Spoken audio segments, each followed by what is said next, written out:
The night they laughed at me was the night everything changed, and I still remember how the snow fell like ash from a burning sky as the Alpha King of the Wolves lowered his ancient head before my bare feet.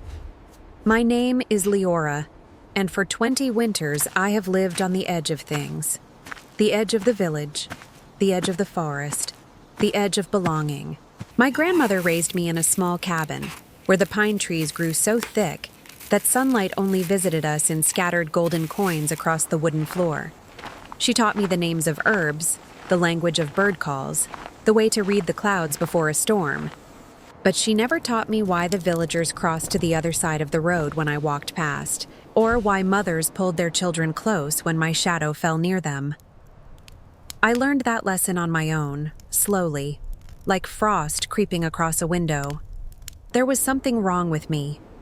Something in my blood, they whispered. Something cursed. When my grandmother passed 3 winters ago, I thought the village might finally forget about me. I kept to myself, gathered my herbs, sold my remedies at the edge of the market where no one had to look at me directly. I asked for nothing and expected even less. But the elders had long memories and longer grudges, and when the mating ball was announced for the first time in 12 years, they came to my door with torches and demands. The mating ball was sacred. It was the night when the young people of the village were presented to the wolf guardians of the forest, creatures of legend who had protected our lands since before memory. Most years, the wolves kept to themselves, watching from the shadows, choosing no one. But sometimes, rarely, a wolf would approach a human and bow its head, and a bond would be formed that transcended ordinary understanding. Those who were chosen became something more than villagers. They became bridges between worlds. I had no desire to attend. I knew what would happen. I would stand alone while everyone else was circled by curious wolves, and the laughter would confirm what I had always known, that I was unwanted by humans and spirits alike. But the elders insisted. It is tradition, they said, though their eyes said something else entirely. They wanted to see me humiliated one final time. They wanted the wolves themselves to reject me, to prove once and for all that my bloodline was tainted beyond redemption. So I went. The clearing was beautiful, I will admit that much. The villagers had hung lanterns from the low branches, and their light caught the falling snow and made it sparkle like crushed diamonds. A great bonfire burned at the center, and around it the young men and women of the village stood in their finest clothes, their faces bright with hope and nervous excitement. I wore my grandmother's old cloak, the one with the silver thread at the hem that had faded to gray. I had nothing else. I found a spot at the edge of the gathering near the tree line where the darkness began. No one greeted me. No one even looked at me, except to smirk or whisper to their neighbor. I heard my name carried on the cold air, always followed by laughter. Poor Leora. Cursed Leora. What is she even doing here, even? The ceremony began with the village elder raising his staff and calling out to the forest in the old tongue. I did not understand the words, but I felt them vibrate in my chest like a second heartbeat. The forest answered.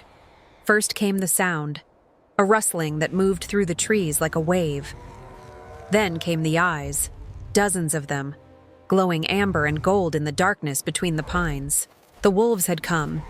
They emerged slowly, magnificently, creatures of white and silver and gray.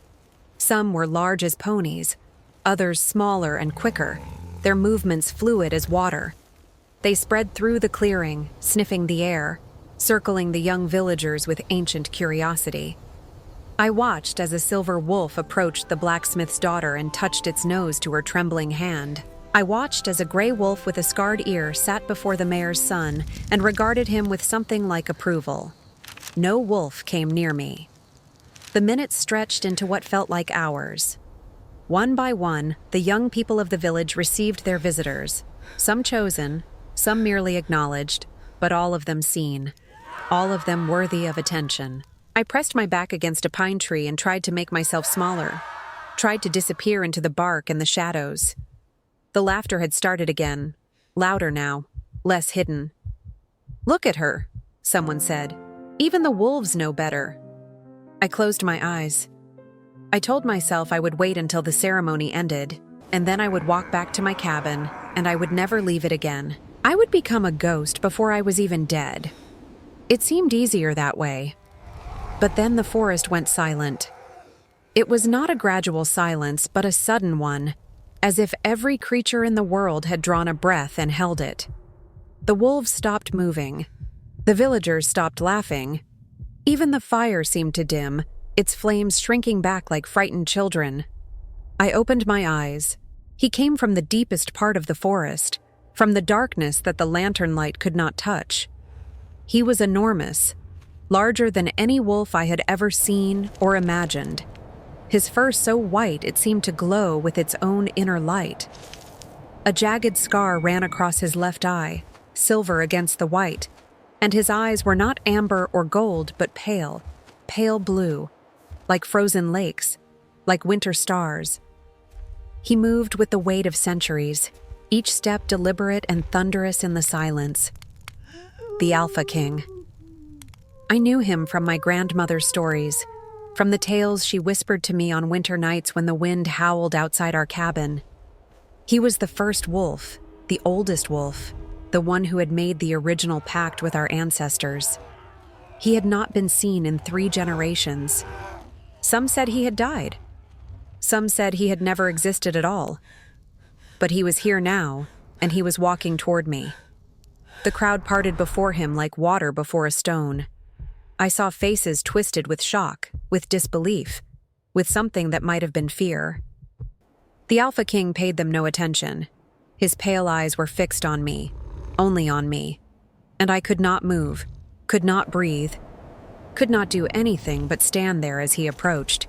He stopped an arm's length away. Up close, he was even more terrifying, even more beautiful. I could see the individual hairs of his fur, the depth of his scar, the ancient wisdom in his impossible eyes. He smelled like pine and snow and something else, something that reminded me of my grandmother's hands, of the herbs she used to burn on winter solstice, of home. And then he bowed. The Alpha King of the Wolves lowered his great head until his nose nearly touched the frozen ground at my feet. A sound escaped the crowd, a collective gasp that seemed to shake the very trees. I heard someone cry out. I heard someone weep. But I could not look away from the wolf before me, from this impossible creature who had chosen the most impossible person in the clearing. "Rise," I whispered, though I did not know where the word came from. "Please rise." He lifted his head and met my eyes, and in that moment, I saw something flash through his gaze. Recognition, relief, as if he had been searching for me for a very long time. The ceremony dissolved into chaos after that. The elders rushed forward, demanding explanations, demanding that someone tell them what this meant. The other villagers hung back, their faces pale, their earlier mockery replaced by something that looked almost like terror. I stood frozen in place, unable to process what had happened, until I felt a warm pressure against my hand and looked down to see a smaller wolf, a female with fur like moonlight, pressing her nose into my palm. "Come," her eyes seemed to say. "It is time." I do not remember deciding to follow. I only remember walking, one foot after the other, into the darkness of the forest with the Alpha King on one side and the smaller wolf on the other. Behind me, I heard shouting, heard my name called with an urgency that had never existed before, but I did not turn back. Something was pulling me forward. Something older than fear, older than doubt. Something that felt like coming home. We walked for what might have been hours, or might have been minutes. Time moved strangely in the deep forest, where the trees grew so close together that the snow could not reach the ground, and the darkness was absolute. But I was not afraid. The wolves moved beside me like guardians, their warmth radiating outward, their presence a comfort I had never known. Finally, we emerged into another clearing, and I gasped. Before me rose a great stone cave, its entrance carved with symbols I did not recognize but somehow understood. The symbols glowed faintly, a soft silver light that pulsed like a heartbeat. Around the entrance, white wolves lay in the snow, dozens of them, their eyes turning toward me with something that looked like reverence. The Alpha King walked to the entrance and turned to face me. His pale eyes held a question, and I knew without being told that the choice was mine. I could turn back. I could return to my cabin on the edge of the village, to my small life of loneliness and whispered curses. Or I could step forward into the unknown, into whatever destiny awaited me in that ancient cave. I thought of my grandmother. I thought of her hands, always busy with herbs and thread, always gentle on my hair when she brushed it before bed. I thought of the stories she told me, of wolf guardians and sacred pacts, of women who walked between worlds. I had always thought they were just stories. I stepped forward. Inside the cave, the air was warm and smelled of earth and something sweet, like summer flowers preserved in amber. The walls were covered in more of those glowing symbols, and as I walked deeper, I began to see images among them. Women, standing with wolves. Women, hands raised to the sky, light pouring from their palms. Women, protecting, healing, guarding. Guardians of the mist, I breathed, and the words echoed off the stone walls as if the cave itself was confirming them. The smaller wolf, who had stayed close to my side, made a soft sound. I looked down at her and saw that her eyes were wet, gleaming in the silver light. She pressed her head against my thigh, and I felt a rush of emotion that was not entirely my own. Grief. Hope. Love. She was showing me something, sharing something, and I did not understand how, but I opened myself to it. Images flooded my mind. A woman who looked like me, with the same pale hair and gray eyes, standing in this very cave. My grandmother.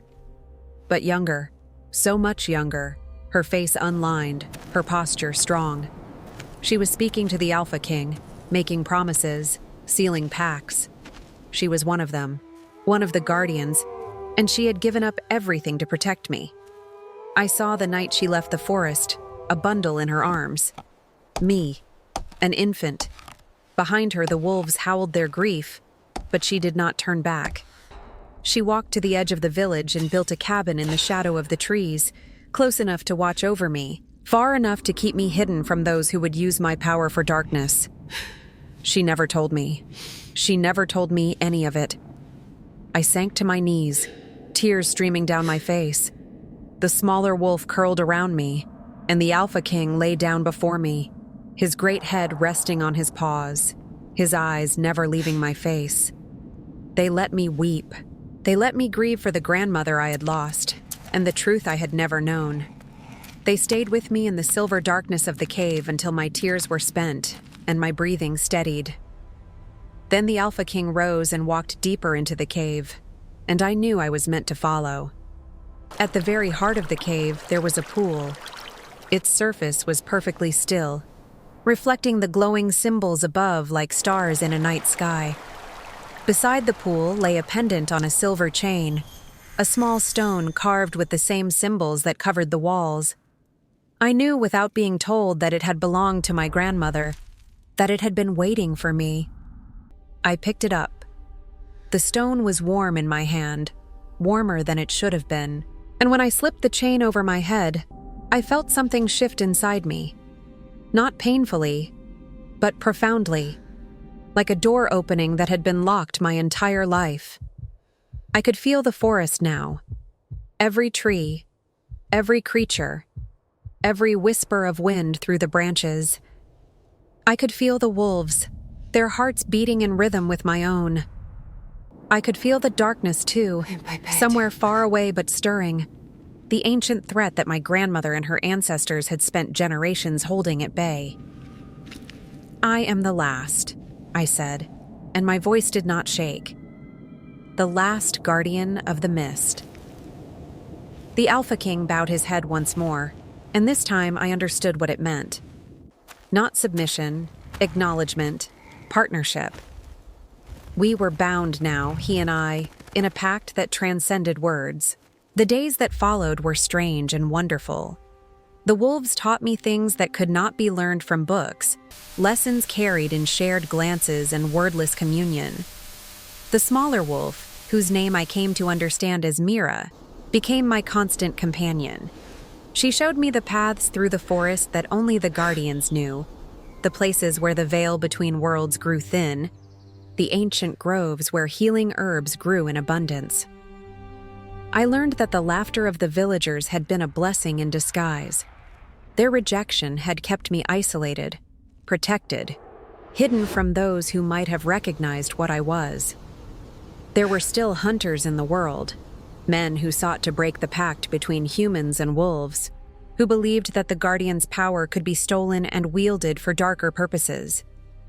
My grandmother had kept me invisible to protect me from them. But invisibility was no longer possible. The Alpha King's choice had been witnessed by the entire village, and word would spread.